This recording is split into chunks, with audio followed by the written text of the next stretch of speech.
Bienvenidos de nuevo al curso de Java para Android Developers. Estamos con el tema clases y objetos y volvemos a Brain Power, bomba de tiempo a las neuronas. Acabas de leer una historia en el anterior video acerca de la pelea entre un programador procedural con un programador orientado a objetos. Ya tienes una visión general de algunos de los principales conceptos de la programación orientada a objetos, incluyendo clases, métodos y atributos. Vamos a pasar el resto de este capítulo revisando las clases y objetos. Volveremos a la herencia y sobreescritura más adelante. En base a lo que has visto hasta ahora y lo que sabes de algún lenguaje orientado a objetos con los que has trabajado anteriormente, tómate unos momentos para pensar en estas preguntas. ¿Qué es lo fundamental en lo que necesitas pensar a la hora de diseñar una clase Java? ¿Cuáles son las preguntas que necesitas preguntarte a ti mismo? Pensando en objetos. Cuando diseñas una clase, piensa acerca de los objetos que serán creados desde ese tipo de clase. Piensa en las cosas que el objeto conoce, las cosas que el objeto hace. Por ejemplo, un carrito de compra, un shopping cart, sabe su contenido de carrito. Hace añadir al carrito, remover del carrito, comprar. Un botón sabe su etiqueta, su color, hace su establecer color, establecer etiqueta, si lo presionaron o no lo presionaron, y así. Cosas que el objeto sabe sobre sí mismo tienen un nombre, se llaman variable de distancia. Atributos es en el lenguaje de UML, de modelos UML, modelado UML. Entonces, aquí en Java es variable de instancia. Cosas que un objeto hace se llaman métodos. Ahí sí coinciden los dos, en UML y aquí. Entonces, variable de distancia nos dan el estado y los métodos los comportamientos de una clase. Las cosas que un objeto sabe acerca de él mismo son llamadas variables de distancia. Ellos representan el estado a través de la data del objeto y si puedes tener valores únicos para cada objeto de ese tipo. Piensa en una instancia como otra forma de decir objeto. ¿Ya? Entonces, objeto e instancia son como sinónimos. Las cosas con objeto pueden ser son llamadas métodos. Cuando diseñas una clase, piensas en qué datos del objeto necesitas saber de él y también en los métodos que van a operar sobre esos datos. Es muy común para un objeto tener métodos que lean y escriban los valores de la variable de la instancia. Por ejemplo, los objetos de tipo alarma tienen una variable que toma la hora del alarma y dos métodos, uno que asigna y otro que lee la hora de la alarma.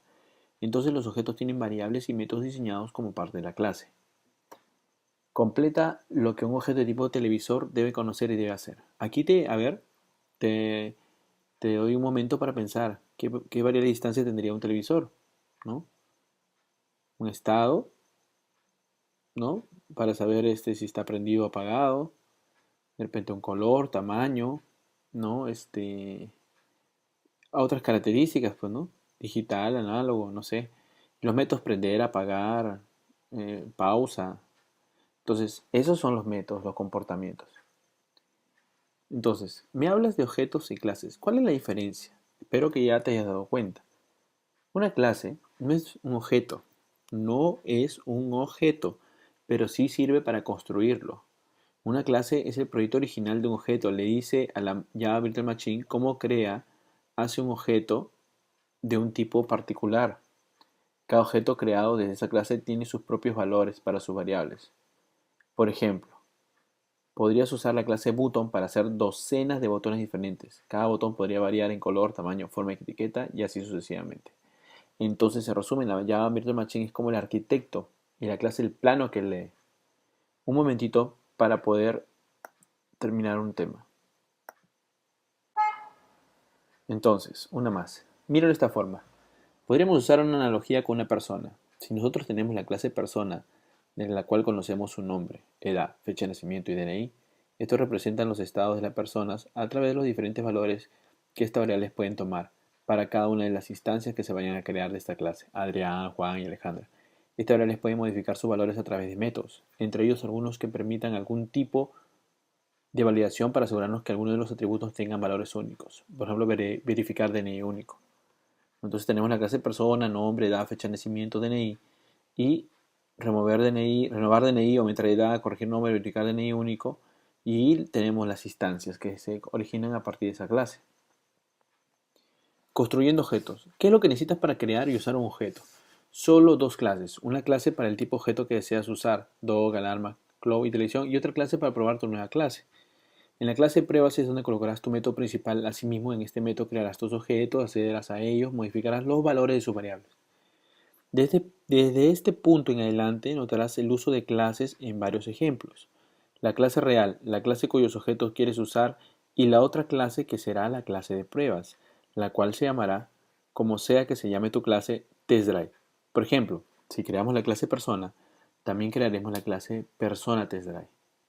Solo la clase nombre de tu clase TestDrive tendrá el método main, y su propósito será crear objetos del nuevo tipo y a través del uso del operador punto acceder a los métodos y variables de los nuevos objetos. Esto será más claro en los siguientes ejemplos. Miren a continuación una clase. Public class dog. Sabemos que dog en inglés es perro. Int tiene size, su tamaño, spring, breed, string, name, ¿no? Son sus variables de instancia. Y su método bar, ladrar, ¿no? Ruff, ruff, ¿no? Entonces, aquí tenemos la clase. La DOS-TestDrive será entonces con el método main para poder hacer nuestras pruebas, como por ejemplo en el punto 3, creo un objeto de tipo do con el operador new, le doy tamaño 40 y la llamo a su método ladrar o bar. Entonces, si ya te tienes algunos conocimientos de programación en tu objeto, te habrás dado cuenta que no estamos usando encapsulación. Eso se va a ver más adelante. Ejemplo de aplicación. Entonces haremos la aplicación de todo lo explicado a través de un ejemplo de películas. La clase movie_TestDrive crea objetos instancia de la clase movie y usa el operador punto para asignar las variables de distancia un valor específico. Además también invoca el único método para cada uno de los objetos creados. Entonces tenemos una película o movie, tiene título, género, rating, ¿no? Play it sería el método para tocar la película y el movie test drive nos permitiría crear cada una de las películas. Esto si tú lo llevas a tu IDE sería muy sencillo, ¿no? Vamos a crear un proyecto Java, ¿no? Mira, vamos a poner ahí clases y objetos, ¿no? Vamos a darle rápidamente. Aquí vamos a crear la clase, nueva clase,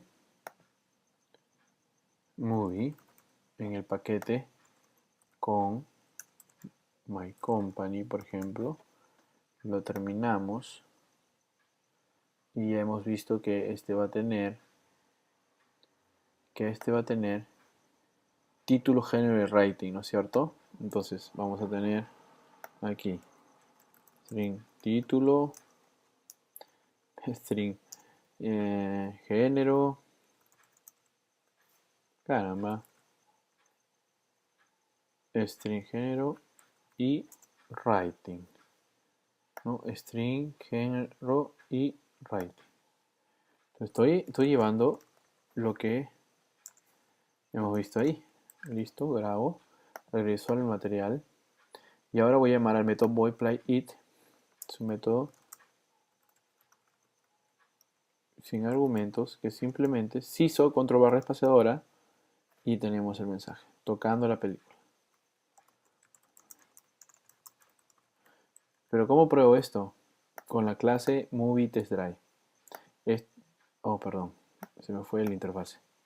Entonces les digo, quiero crear una nueva clase llamada movie_TestDrive que tiene el método main. Y en esta clase es donde yo ya voy a poder crear mis movies, mis películas movies.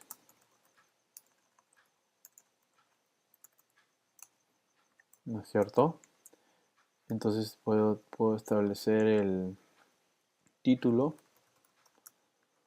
no sé, pues, Señor de los Anillos 1, ¿no? Puedo establecer el género, ficción, por ejemplo, ¿no? Bueno, es una idea, no me rating que tenga 10, no sé, pues. Ya está. Y así puedo seguir creando películas, ¿no? Puedo seguir creando M1, M2, ¿no? Vamos a crear una más para que quede clarísimo. Y así, gracias a la clase movie, creo mis objetos, ¿no? Entonces acá puede ser comedy. Quiero matar a mi jefe, ¿no? Entonces, bueno, ese sería más o menos el ejemplo visto en esta clase. Entonces, más allá del método main, avancemos. Usar el main no realmente usa programación de objetos. Una verdadera aplicación orientada a objetos requiere de objetos hablando con otros objetos. Hay dos formas de usar el main, para probar clases reales, para lanzar e inicializar tu aplicación Java.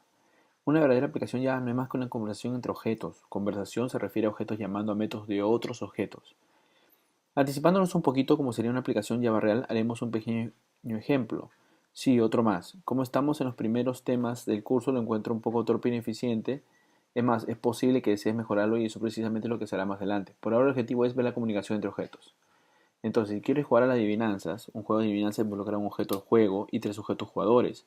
El juego genera un número aleatorio entre 0 y 9 y los tres otros jugadores intentarán adivinarlo. No dijimos que sería un juego muy emocionante, ¿no? Pero bueno, si tuviera una clase Guess Game, por ejemplo, con jugadores, que serían las variables de distancia y el método Start Game para iniciar el juego. Tendríamos el juego, el player, el jugador, el número de jugador para identificarlo sería una variable de distancia, el number, y el guess el método para generar o para que él proponga su número aleatorio. Y el Game Launcher sería la clase con método main, la única con método main que lanza el juego y que crea una instancia o objeto Guess Game para invocar el Start Game. La lógica es muy simple. La clase GameLauncher es donde la aplicación se lanza, es el que tendrá el método main. En la clase main, un objeto GuessGame se crea y su método StartGame es llamado. El método StartGame de GuessGame es donde se desarrolla el juego. Crea a los tres jugadores, luego piensa en un número aleatorio y el objetivo es adivinar por los jugadores. Luego pregunta a cada jugador por su conjetura o por lo que adivinó, verifica el resultado, imprime la información acerca de si hubo algún ganador, reinicia todo de nuevo. Entonces, este sería el código fuente y aquí lo estamos explicando uno por uno. Después lo pueden llevar a un IDE. Por ejemplo, creo los tres jugadores. Esa clase player la voy a crear después. Entonces, en el método StartGame tengo las tres variables de distancias donde le asigno ya un new player, o sea, estoy creando, ahí ya en tiempo de ejecución le estoy asignando un objeto. Tengo las tres variables para saber los números adivinados por los jugadores. Tengo tres variables también para saber quién adivinó, quién no adivinó. ¿Sí? Y después genero el número aleatorio de 0 a 9. Al más random que devuelve un número entre 0 y 1 lo multiplico por un número más 1 del límite superior. O sea, si me piden un número, como dice acá en la especificación, ¿no? Vamos a ver. Un número entre 0 y 9. Entonces tengo que multiplicarlo por 10, ¿no? Entonces lo casteo entero porque esto me da un número con punto flotante y tengo el número entre 0 y 9. Y después while true. Hago un while true, ¿por qué? Porque quiero que el bucle sea infinito, entre comillas, porque va a tener que terminar en un momento. Hago la adivinación de los tres números. Claro, primero un mensaje para saber qué número fue el aleatorio. Y después a cada uno le digo, dame tu número con P1 guess. O sea, los obligo a que adivinen. Y después recupero el valor de cada uno y lo imprimo. Y si alguno de ellos adivinó, entonces ya la variable booleana array o P1 es array, P2 es array, P3 es array se pone en true. Y después pregunto con if. Y ya miren, este es el OR lógico. Si P1 es array o P2 es array o P3 es array, entonces yo digo que uno de ellos ganó. Ahora, caso contrario, tienen que volver a probar. Por eso el while true se va a mantener hasta que alguno lo adivine, ¿no? Hasta que uno adivine. Y quieres jugar el juego, tienes que crear el player con su atributo number, con su método get de adivinar, donde también hay fuerzas a que adivine un número entre 0 y 9. Y en el launcher lo único que hace es crear el método getGame y llamar al método startGame. Al ejecutar el Game Launcher, ya vas, tienes una corrida, como la que ves ahí, hasta que alguno lo adivine. ¿Ya? Entonces, en un video más adelante les voy a mostrar cómo funciona esto, ¿no? Y mientras tanto, voy a terminar la teoría. Java saca la basura. Cada vez que se crea un objeto en Java, entra a una zona de memoria conocida como el heap. ¿Ya? Esto está en la memoria RAM, por si acaso. Todos los objetos, no importa cuándo, dónde, cómo se creen, viven en el heap. Pero este heap no es cualquier pedazo de memoria. El Java heap se llama, en realidad, Garbage Collectible Heap. Cuando creas un objeto Java, le asigna un espacio de memoria en el heap, de acuerdo a las necesidades de objeto en particular. Un objeto con 15 variables, por ejemplo, necesitará probablemente más espacio que un objeto con solo dos variables. Pero ¿qué sucede cuando se necesita para recuperar ese espacio asignado? ¿Cómo se saca un objeto de la pila cuando se ha terminado de trabajar con él? Java, por suerte, te gestiona la memoria. Cuando la máquina Java Virtual Machine observa que un objeto no puede o no va a ser siendo usado, entonces se convierte en candidato para el recolector de basura. Y si estás quedándote sin memoria, el recolector de basura lo ejecuta, elimina los objetos inalcanzables y libera espacio. De forma que puede ser reutilizado. Más adelante lo verás más en detalle. Esto pasa realmente, ¿no? Entonces, cuando la máquina Java Virtual Machine ve que nos está faltando memoria, es cuando generalmente es el tiempo para llamar al recolector de basura. ¿Ya? Entonces, nosotros no podemos decirle a la Java Virtual Machine que llame este supuesto método limpiar basura y cuando nosotros querramos, ¿no? Le podemos decir como vamos a ver más adelante en el curso, que por favor, ¿no? Nos tome en cuenta, pero él va a decidir. O sea, al final la Virtual Machine decide, si ve que tienes mucha memoria, ¿para qué lo voy a llamar al reclutor de basura? Pero si te falta, pues será justo un momento para que lo llame. Entonces, Poe te permite extender un programa sin tener que tocarlo. El código previamente trabajado y probado. Todo el código Java está definido en clases. Una clase describe cómo hacer de un objeto una clase. Una clase es como un proyecto original, el template o carcasa. Podrías decir que una clase es como un recipiente y los objetos serían galletas que se preparan en él. Un objeto se conoce y sabe lo que hace. Las cosas que conoce el objeto de sí mismo son llamadas variables. Ellas representan el estado de un objeto. Las cosas que un objeto hace son llamados métodos. Ellos representan el comportamiento de un objeto. Cuando creas una clase, probablemente crearás una clase de pruebas en la cual crearás objetos de tu nueva clase y probarás en ella. Una clase puede heredar variables y métodos de una superclase abstracta. Esto lo vamos a ver también más adelante, ¿no? Porque el tema abstracto es visto más adelante, pero una clase hereda variables y métodos de una superclase, hasta ahí. En tiempo de ejecución, un programa en Java no es más que una conversación entre los objetos que creamos. Bueno, esta parte que viene a continuación, ya, y lo voy a poner así, desactivando el control de cambios, ya, vamos a, ¿listo? No, es que no es control de cambios, estos son comentarios.